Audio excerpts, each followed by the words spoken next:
off to the sides.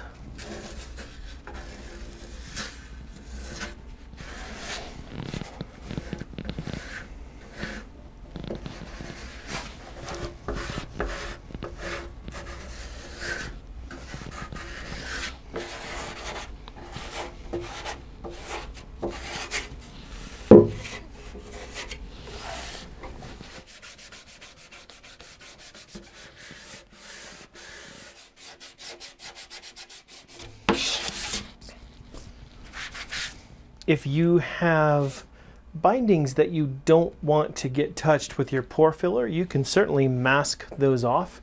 That would be just fine. Ebony pores are so small that they sand right out. So I don't really get a contaminated ebony grain with this color.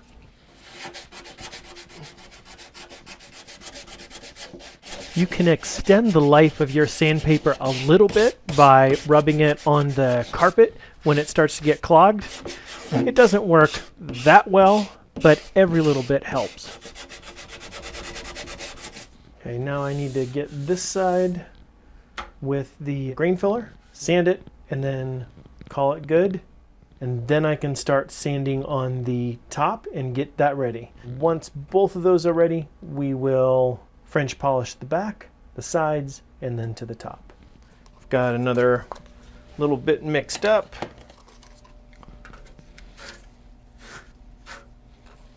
Spread it around.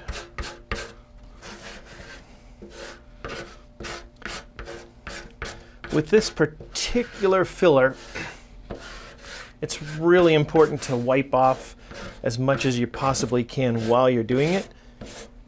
Because if you leave a thicker spot on there, it really is more difficult to dry.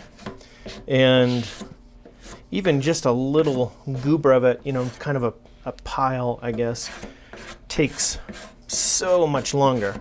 But if you can squeegee it off, it really dries quickly and you can get to it. Otherwise, if you leave something like that, it's going to take hours for it to dry versus wiping it on like this, squeegeeing off, and then it really just dries in a few minutes. You can see this stuff is starting to crust over already, as long as it's super, super thin.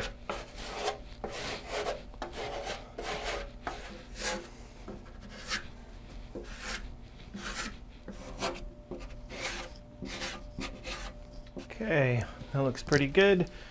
So I'm going to let this dry and come back to it, sand it all back. So I'll see you in a few minutes when I start to sand.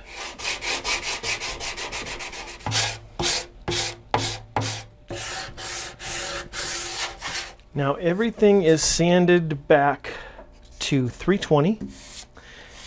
I've looked over everything. I think it looks pretty good. There are a couple of cloudy spots, but I think that is just some dust, and I think those will go away when I do my seal coat. Do one check, go over the whole thing, make sure that you don't feel any rough spots, that you don't see any obvious places that you missed with the pore filler. Touch up anything that you think needs to. Make sure the back binding is rounded off as much as you want it to. Once we have all of those things taken care of and you're satisfied with the way it is, let's do a seal coat on it. Now the trick is to go from a dust-filled environment to a dust-free environment. Well, dust-free in a Luthier bench is not really possible, but at least cleaned up. So I'm going to clean this up and then we will get started on the seal coat and we'll pick that up in the next video.